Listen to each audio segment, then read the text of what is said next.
No universo observável, estima-se que existam 70 trilhões de estrelas. Ao redor delas, existem cerca de 10 milhões de bilhões de planetas, números que vão muito além da capacidade de compreensão humana diante das proporções inimagináveis desse oceano celestial.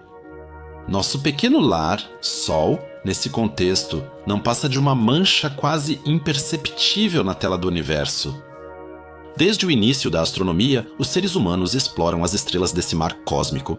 Vemos elas como adultos, assim como víamos quando crianças. Cheios de admiração, conseguimos expressar as distâncias entre nós e as estrelas em números.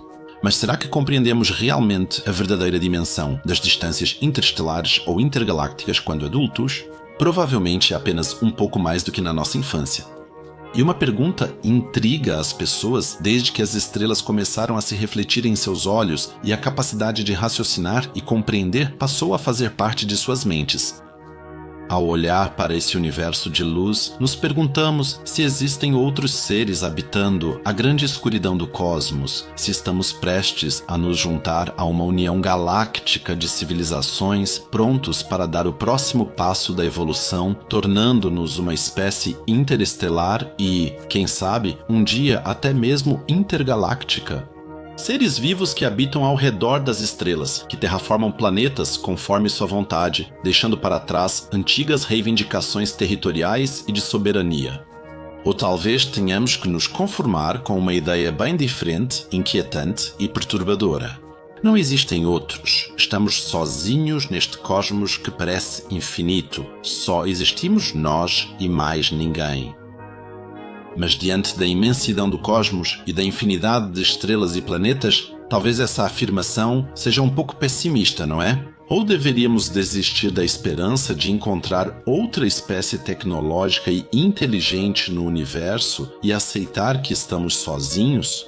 Ou será que pode haver mais do que apenas a vida na Terra, mais do que esses bilhões de unidades de carbono vagando por um planeta azul, permitindo-se buscar energia e reprodução?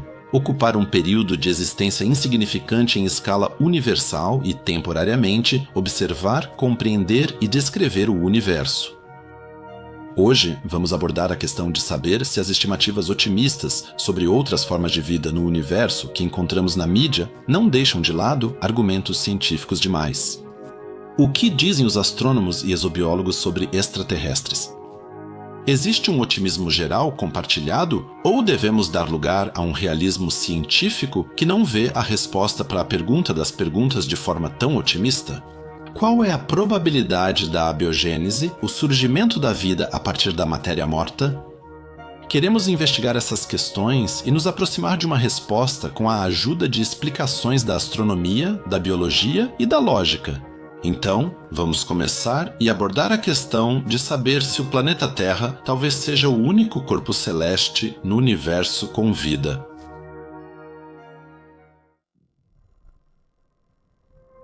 Quando os astrônomos falam em público sobre seu tema e surge a questão sobre vida em outros lugares além do nosso próprio sistema solar, a opinião geral provavelmente é: como poderíamos, diante do número inimaginável de possibilidades para o desenvolvimento da vida, estar sozinhos no universo? Como a vida poderia ter se desenvolvido apenas uma vez nesse espaço imenso, somente aqui no planeta azul?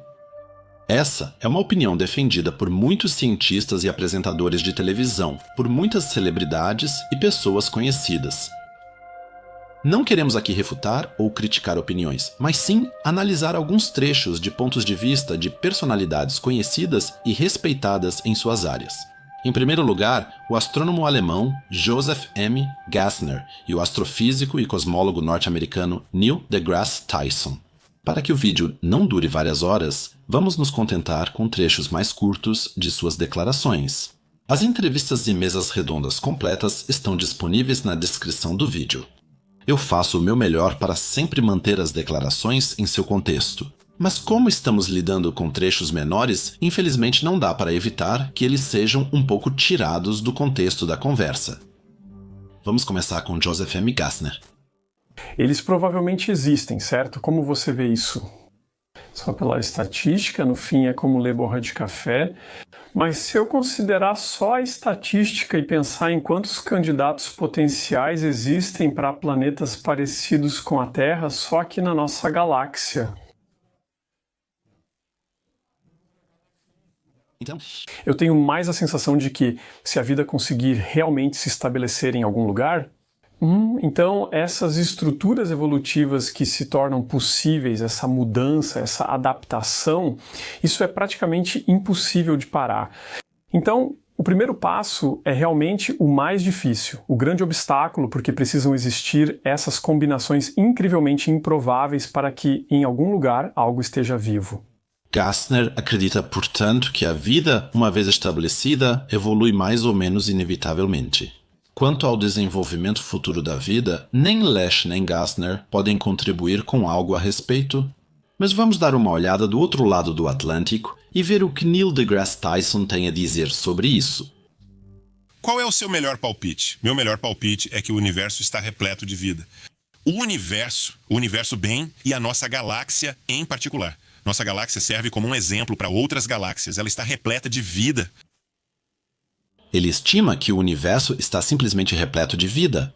Rapidamente, porém, ele adota a opinião de Harald Lesch e também de Joseph F. Gassner e diz que a vida complexa provavelmente deve ser muito rara. Todos os três defendem, assim, uma posição segundo a qual o universo está repleto de vida primitiva e unicelular, mas a vida multicelular parece ser muito rara. Mas vamos analisar as afirmações individualmente, ou seja, que provavelmente o universo deve estar repleto de vida. Essas afirmações se baseiam em um argumento que está fundamentado principalmente em princípios estatísticos. Essa base é vista mais ou menos como o argumento padrão da astronomia e da mídia popular quando lidamos com a questão da vida extraterrestre.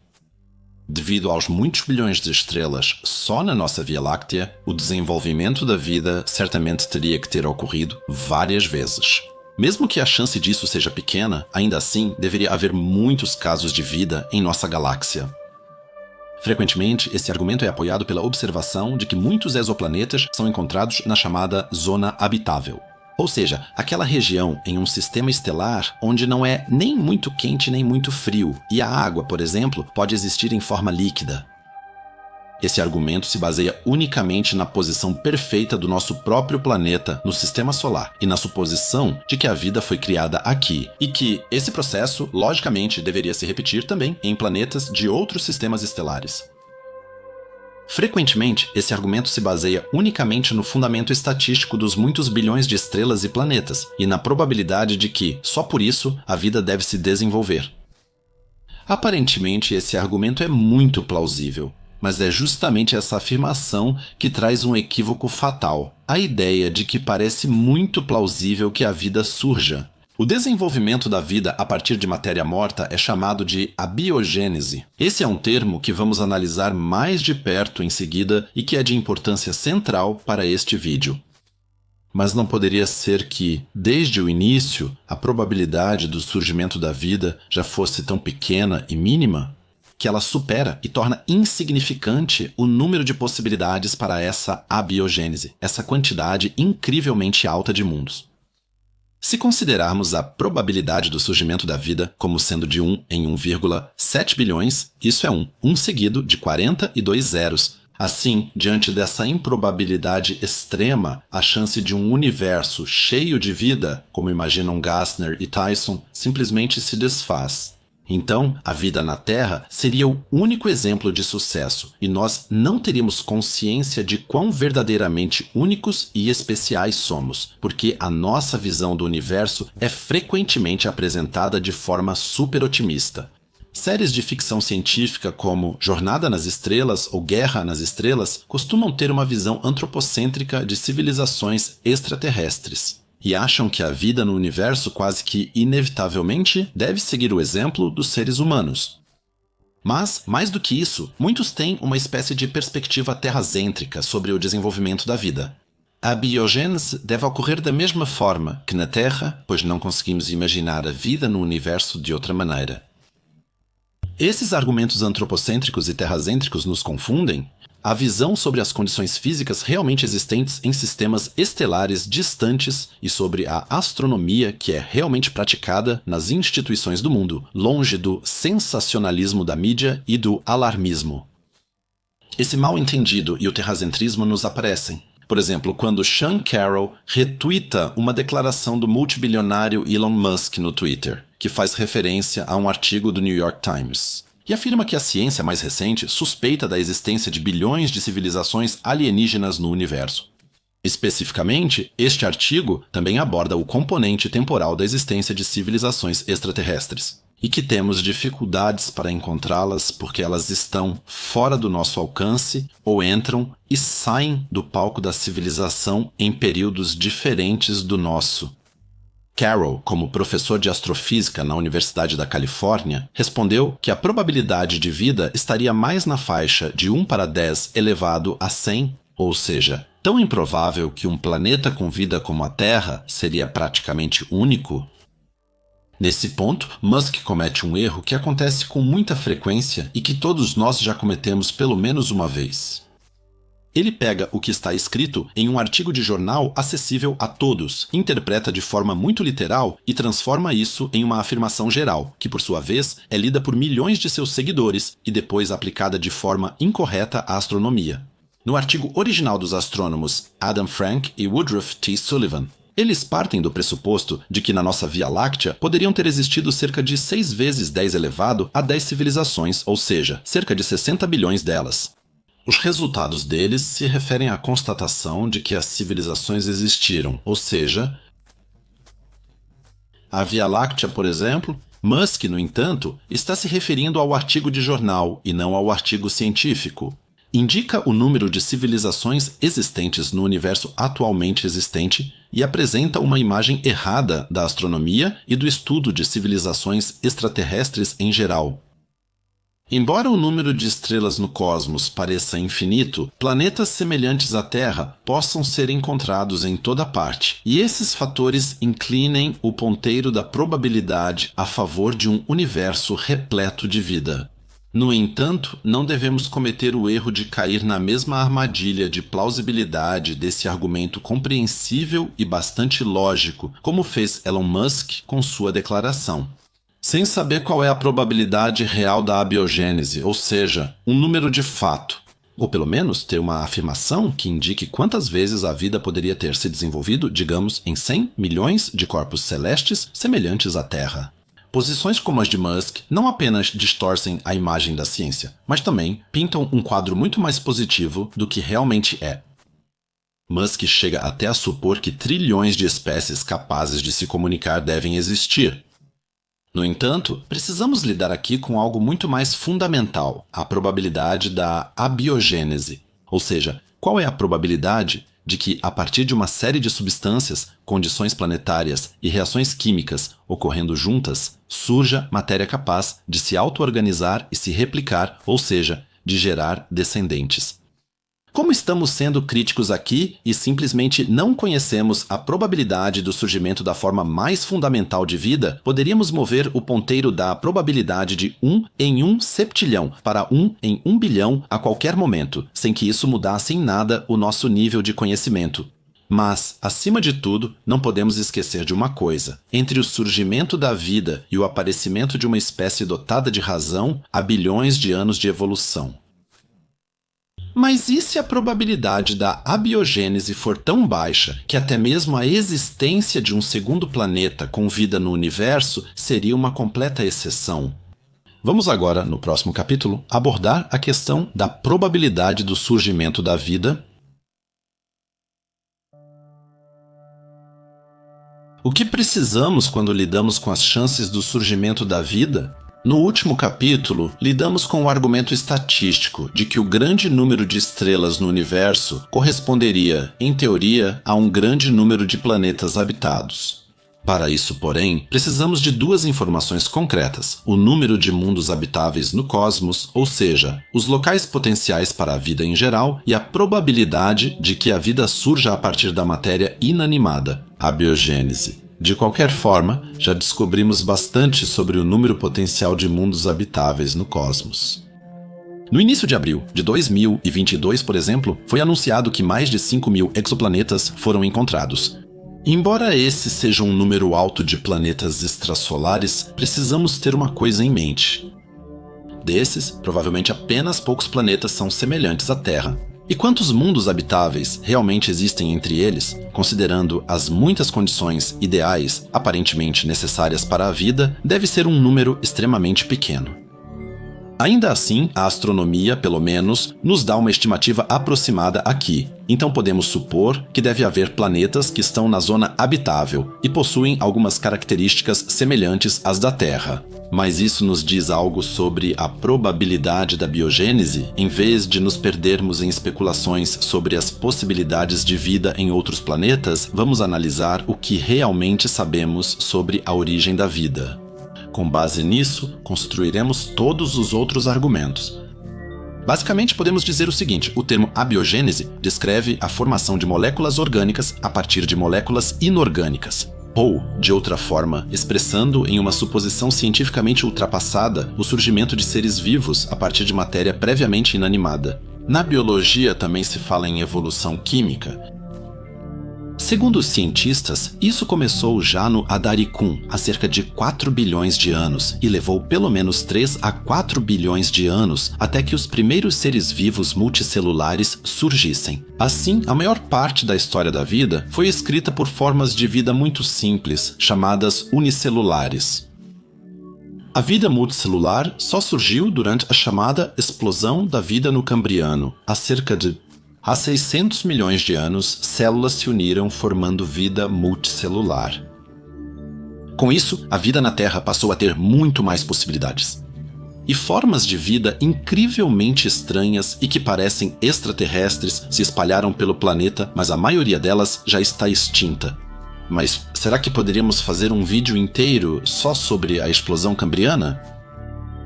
Lidar com essa probabilidade se mostrou impossível de determinar para a ciência e acabou sendo uma questão de pesquisa extremamente complexa. Mas pelo menos sabemos quais ingredientes básicos a vida precisa, pelo menos aqui na Terra. Sem exceção, todos os seres vivos da Terra precisam de água para sobreviver. Da mesma forma, todas as formas de vida são baseadas em carbono. Essas já são duas substâncias que aparecem com muita frequência no universo. Além disso, há moléculas orgânicas como gasolina, ureia, açúcar e aminoácidos. Essas se formam naturalmente em grãos de poeira, em nuvens de gás e poeira interestelar e em cometas. A presença de moléculas que compõem a vida na Terra costuma ser usada como argumento de que a vida extraterrestre é muito provável. O que esse argumento realmente diz sobre a probabilidade de surgir vida? Como Elon Musk argumentou de forma plausível, não devemos repetir o mesmo erro aqui. Ou seja, concluir com base na existência dessas informações aquilo que já conhecemos. Esse fato, por si só, não torna a vida no cosmos onipresente. E isso não diz absolutamente nada sobre a probabilidade. Que esses produtos químicos se unam exatamente da maneira certa e criem uma rede química autorreplicante capaz de evoluir segundo Darwin. Podemos também afirmar que nenhum experimento de laboratório aqui na Terra jamais conseguiu criar vida a partir de uma espécie de sopa primordial, cujas condições fossem semelhantes às da Terra primitiva. Uma tentativa que foi realizada pela primeira vez por Stanley Miller e Harold Urey em 1952 na Universidade de Chicago. Eles aqueceram cuidadosamente água, metano, amônia e hidrogênio e deixaram alguns relâmpagos atingirem esse caldo chamado de sopa primordial, que deveria simular os verdadeiros raios da Terra primitiva. Algumas moléculas orgânicas foram de fato criadas nesse experimento, incluindo 20 aminoácidos diferentes. Porém, nem nesse, nem em todos os experimentos subsequentes foi observada a produção espontânea de proteínas complexas, ou DNA. Literalmente, nada saiu dos tubos de ensaio que pudesse ser chamado de vida, ou pelo menos de algo capaz de se replicar. Esses experimentos demonstram, no mínimo, que o surgimento da vida não é inevitável, nem mesmo um resultado provável de simplesmente juntar várias moléculas químicas, esperar alguns dias e torcer para que a vida tenha sido criada. No entanto, é preciso admitir que esses experimentos podem ter tido falhas ou não duraram o suficiente. No entanto, seus resultados são compatíveis com a hipótese de que a Terra, em seus primórdios, era um planeta extremamente único, no qual existiam exatamente as condições certas, ou onde, por uma coincidência extremamente improvável, uma combinação muito específica de reações ocorreu na ordem necessária, exatamente no momento certo. No entanto, esses argumentos abordam o que já foi comunicado pelo paleontólogo Peter D. Ward e pelo astrônomo Donald Brownlee, a chamada hipótese da Terra solitária, segundo a qual a Terra, em sua forma atual, provavelmente é única no universo e, portanto, é muito improvável que exista um segundo planeta com vida, pelo menos em nossa vizinhança galáctica próxima. Um argumento contrário bem conhecido seria que a ampla disseminação da vida na Terra, em diversos habitats, demonstra a capacidade de adaptação. De fato, seres vivos podem sobreviver nos mais diversos lugares. Organismos chamados extremófilos, como o tardígrado, por exemplo, sobrevivem em água fervente, em ácido ou no vácuo do espaço. Isso significaria que a vida simplesmente se adapta a tudo e é muito resistente. Esse é o argumento que Elon Musk apresentou como contraponto ao professor Sean Carroll. No entanto, ele mencionou como argumento adicional que a vida com a qual poderíamos conversar provavelmente seria muito improvável. Mas aqui não estamos falando de alienígenas concretos como extraterrestre ou do filme Independence Day, e sim do surgimento da vida a partir de matéria inanimada, ou seja, de uma questão muito mais fundamental. Porém, esse ponto de vista tem um problema. Extremófilos são organismos altamente sofisticados, com uma maquinaria interna muito avançada, que os ajuda a lidar com as condições severas que nós consideramos extremas. Eles são o produto de bilhões de anos de evolução. A primeira célula que saiu da sopa primordial ainda não podia estar equipada com essa maquinaria avançada. Ela precisava possuir uma ferramenta molecular muito mais simples e absolutamente fundamental. Portanto, o fato de a vida se adaptar a condições extremas não significa que ela possa surgir dessas condições extremas. A evolução parece inevitavelmente produzir seres vivos com características complexas, mas no início ela tinha apenas poucos blocos de construção para isso. Portanto, a vida só desenvolve uma maquinaria complexa a partir de blocos simples depois de muito tempo. A seguir, vamos abordar outro argumento muito interessante, que é frequentemente apresentado por defensores de um universo vivo. Outro argumento muito conhecido a favor de um universo vivo é que a vida na Terra deve ter surgido muito rapidamente. À primeira vista, isso parece ser um argumento bastante bom, pois possíveis microfósseis e depósitos minerais indicam que a vida na Terra se tornou ativa assim que as condições se tornaram mais favoráveis à vida. Isso provavelmente aconteceu depois que a superfície de magma do planeta esfriou e se transformou na crosta terrestre. Na verdade, o argumento anteriormente elaborado demonstra que a abiogênese parece ser um processo relativamente simples. Consequentemente, deveríamos esperar um universo repleto de vida, ou não? Não? Porque a expectativa de que a vida surja rapidamente em todo lugar onde parece possível é uma má interpretação desse argumento que é muito comum, tanto entre leigos quanto entre cientistas. Na verdade, trata-se mais uma vez de um problema estatístico, e a questão é entender onde está o erro nessa lógica. Para isso, vamos fazer um pequeno experimento mental. Vamos supor 10 milhões de pessoas. Cada uma dessas pessoas está trancada em uma cela individual, como se fosse uma prisão, e não pode se comunicar de forma alguma com os outros 9.999.999 prisioneiros.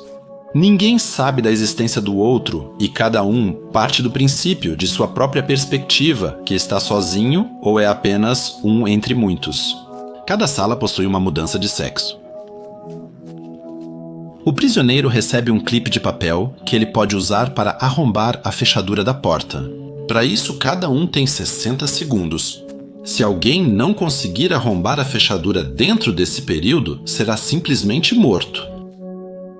A contagem regressiva começa e cada um dos 10 milhões de prisioneiros tenta escapar. Mas os prisioneiros não têm ideia de quão difícil é arrombar a fechadura. Ela pode ser aberta, com certeza, mas em média é preciso tentar por várias centenas de horas antes que consiga destrancá-la. Depois que a contagem regressiva termina, dá para imaginar que praticamente todos estão mortos. Mas, de forma surpreendente, nem todos morreram. 2 pessoas, entre os 10 milhões de sujeitos de teste, conseguiram abrir a fechadura. Vamos chamar esses 2 de Alberto e Estevão. Vamos relembrar rapidamente. Ambos não sabem absolutamente nada um do outro e não fazem a menor ideia se foram trancados sozinhos ou se havia outras pessoas além deles. Alberto e Estevão não sabem que o outro sobreviveu, nem que 9.999.998 prisioneiros foram mortos. Como eles não conseguiram abrir a fechadura, agora vão até os 2 e perguntam se foi difícil abrir a fechadura. Alberto vai responder que conseguiu abrir a fechadura nos primeiros 10 segundos, enquanto Estevão só conseguiu destrancar pouco antes de terminar os 60 segundos. Tanto Alberto quanto Estevão têm apenas uma informação, um único dado com o qual podem trabalhar. Eles conseguiram e não sabem nada sobre os outros. Na perspectiva de Alberto, arrombar o cofre foi moleza, enquanto Estevão admitiu algumas dificuldades, mas no final conseguiu passar pouco antes do tempo acabar. No entanto, se ambos soubessem dos outros 9.999.998 prisioneiros mortos, eles reavaliariam sua posição atual e perceberiam que o cofre é, na verdade, muito difícil de arrombar. Bem, vamos colocar isso em uma outra escala. Cada sala ou cela é um planeta e cada prisioneiro um caldo químico, uma sopa primordial. Cada sopa talvez tenha apenas um tempo limitado para gerar vida enquanto o planeta for habitável. Na Terra, isso pode ser vários bilhões de anos. Em outros mundos, esse período pode ser significativamente mais curto ou até mais longo. E ainda assim, por mais improvável que seja que essa sopa química dê origem à vida, isso acontece.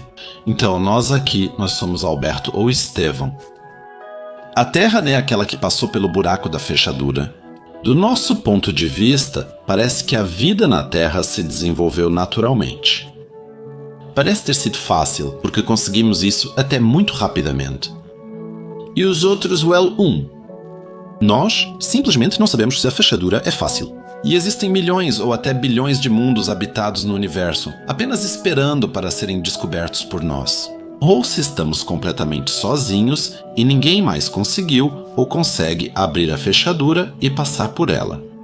Então, é mais como se estivéssemos sem uma grande e necessária informação para descobrir a verdade.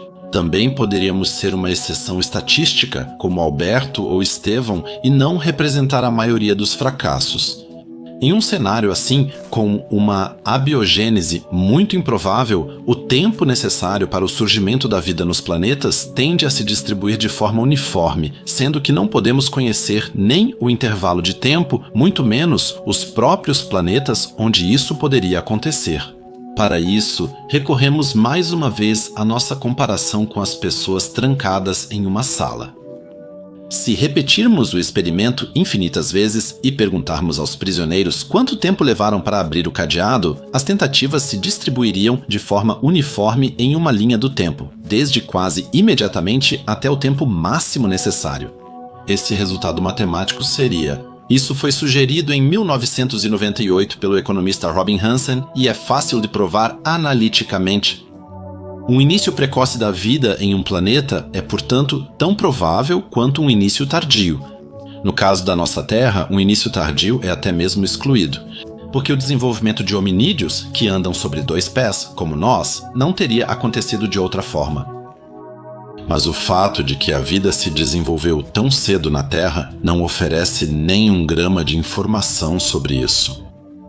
Se o mesmo processo aconteceu de forma semelhante ou diferente em outros planetas, a distribuição uniforme descoberta por Robin Hansen contradiz bastante nossa intuição e as opiniões de muitos cientistas sobre um universo repleto de vida.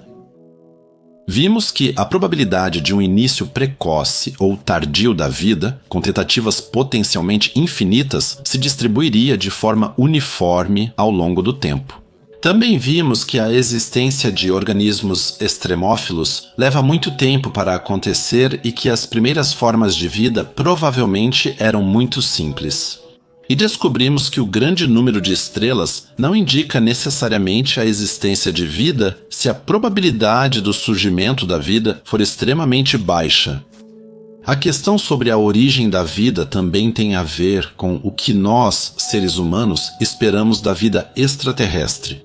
No próximo capítulo, vamos, portanto, lidar com as nossas próprias expectativas e como a crença nos impede de encontrar uma resposta científica para essas perguntas fundamentais.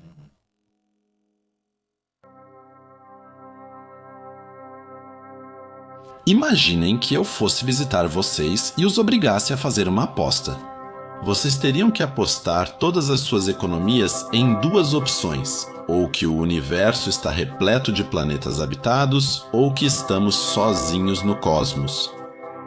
Se tivermos que fazer uma aposta dessas sem informações detalhadas e apostando no escuro, provavelmente vamos confiar mais no nosso instinto e na nossa intuição. A maioria de nós provavelmente escolheria o cenário de um universo cheio de vida, caso algum dia tivéssemos que fazer essa aposta. Mas por que escolheríamos essas opções?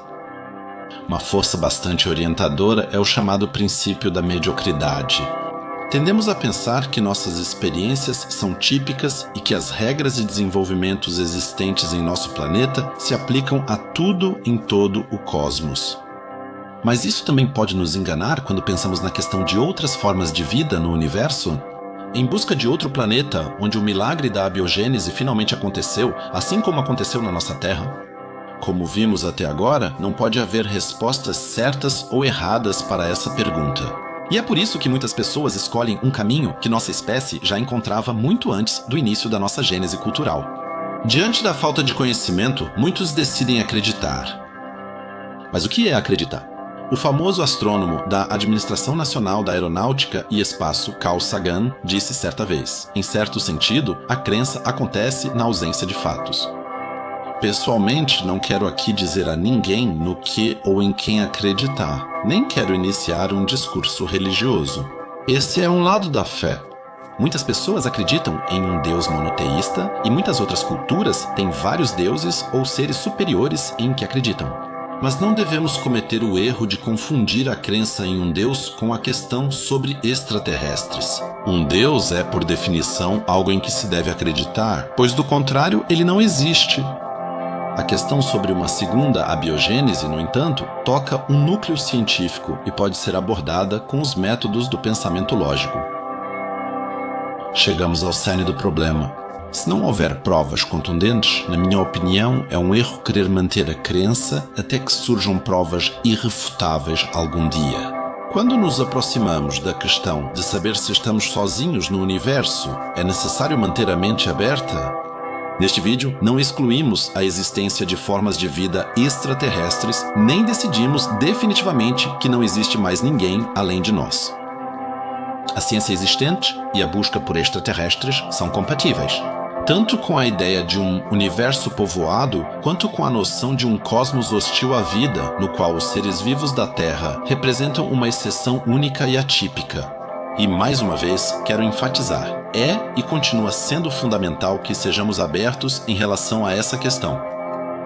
Nossa ideia de planetas habitáveis envolve moléculas orgânicas que, após alguns milhões ou bilhões de anos, desde a formação do planeta, evoluem para versões maiores e capazes de se replicar. Permitir o surgimento de uma célula inteira em algum momento é bastante tentador. Mas no fim das contas, isso é apenas uma ideia, uma suposição que não pode ser sustentada por dados concretos? Um universo vivo, cheio de planetas, onde surgiram inúmeros seres vivos e que se adaptaram a praticamente todos os habitats de seus lares, não nos diz nada sobre a propensão da vida. Ser capaz de surgir nesses habitats deve ser visto muito mais como uma adaptação que só ocorreu após bilhões de anos de evolução genética. E por fim, o surgimento precoce da vida na Terra é totalmente compatível com um acaso estatístico, com o fato de que, além de nós, não há outros. Não quero afirmar aqui que necessariamente tivemos apenas uma enorme sorte. Acontece apenas que provavelmente somos o resultado de uma entre trilhões de tentativas, que somos esse único sucesso. Aqui estamos nós. Então, o que respondemos quando alguém nos pergunta se estamos sozinhos? Carl Sagan nunca se cansou de enfatizar que a fé acontece na ausência de fatos.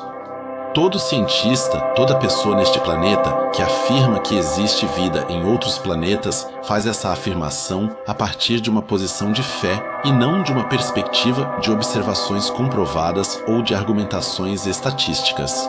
A resposta mais cientificamente honesta para essa pergunta é: eu não sei. Não devemos ter medo de dizer essa resposta mais honesta e verdadeira de todas. Nós simplesmente não sabemos se há outros no cosmos ou se somos os únicos. Neste vídeo, principalmente nos posicionamos com argumentos contra a posição de fé. E algumas das respostas mais comuns para essa pergunta, como declarações estatisticamente equivocadas ou opiniões que carecem de provas concretas, ou que não são compatíveis com os dados existentes da biologia e da astronomia. Incertezas como essas naturalmente assustam as pessoas. Não é confortável admitir que para algumas perguntas não existem respostas concretas. Mas o que disse o famoso físico Richard Feynman nos anos 70 sobre incerteza e dúvida? Eu consigo lidar com a dúvida, a incerteza e viver sem saber de algo. Acho que é muito mais interessante viver sem saber algo de forma concreta do que ter todas as respostas para tudo, porque isso poderia significar que eu estou errado. Posso formular respostas aproximadas e algumas teorias, alcançando assim diferentes graus de certeza. Mas não posso ter certeza de tudo, e muito menos devo encontrar respostas que eu não tenho. Não tenho medo de não saber algo. E mesmo que a incerteza como resposta à pergunta principal do vídeo provavelmente não seja o que alguns de vocês gostariam de ouvir. A afirmação "eu não sei se existe outra vida no universo" é assim. Provavelmente é a única resposta cientificamente correta. Não se trata de uma questão de crença, mas sim de lógica científica. E isso nos impede de fazer afirmações universais e disfarçá-las como ciência. Na verdade, devemos reconhecer que não sabemos a resposta para essa pergunta. Mas o que nos resta agora? Era o sim? Podemos estar sozinhos no universo se a chance de outra abiogênese for muito baixa. O que essa afirmação pode significar para nós e para nossa realidade, vamos abordar aqui rapidamente mais uma vez. Ou seja, ou estamos em um universo cheio de vida, ou estamos sozinhos. Para citar o famoso autor de ficção científica Arthur C. Clarke, ambas as opções são igualmente assustadoras. Livros e filmes de ficção científica nos acostumaram ao conceito de um universo povoado. Um universo que muitas vezes está cheio de alienígenas hostis que viajam pelo espaço apenas para nos atacar e tomar nossos recursos. Famosos comunicadores científicos como Carl Sagan ou cientistas como Frank Drake eram eternos otimistas que acreditavam que não estamos sozinhos. Mas um fato muito menos atraente, impopular e que contradiz nossa intuição pode ser que estamos sozinhos em nossa parte do cosmos. Essa solidão pode ser ainda mais implacável do que pensamos, pois podemos ser o único mundo habitável em todo o universo. Perdidos na escuridão. Apenas uma vela de vida na escuridão, preenchendo com sentido os pensamentos e o espaço infinito e sem vida do cosmos.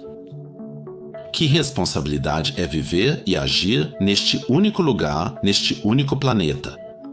A Terra poderia ser o diamante do universo. Poderíamos viajar bilhões de anos-luz e descobrir uma quantidade incontável de mundos inanimados. Então, cada um de nós aqui na Terra seria inimaginável, especialmente cada pessoa que você encontra na rua, cada pessoa que você já viu, amou ou odiou. Cada uma dessas bilhões de pessoas neste planeta seria única. Os seres vivos da Terra seriam as joias do universo. tão incrivelmente valiosos e ao mesmo tempo tão incrivelmente raros. Se formos realmente tão únicos, não devemos esperar desenvolvimentos semelhantes em outros mundos. Na ausência de evidências, não devemos cair na crença de que o universo está repleto de vida. Também não devemos presumir que estamos totalmente sozinhos. Só devemos considerar seriamente a possibilidade da solidão cósmica e não fazer afirmações universais sem provas. Mas precisamos reconhecer a necessidade de mais e melhores pesquisas. A ciência, à medida que avançamos mais no universo, pode nos fornecer uma resposta cada vez mais provável. É possível confirmar que estamos sozinhos, mas que talvez, no vasto universo, exista um segundo mundo, ou até um terceiro, onde o milagre da abiogênese aconteceu? Não devemos, pelo menos objetivamente, descartar. Gostaria de agradecer a vocês por assistirem e anunciar que o próximo vídeo será no dia 27. Em maio, às 19 horas, será lançado. Meus vídeos saem a cada 3 semanas e no dia 27 de maio será assim, o próximo vídeo será lançado. O tema já está definido, mas ainda não vou revelar nada aqui, pois será uma colaboração com 2 outros canais do YouTube que eu admiro muito. Até lá, fiquem bem, vivam longamente e em paz, tenham um ótimo final de semana e até breve no Cosmos do Oasis. Tchau!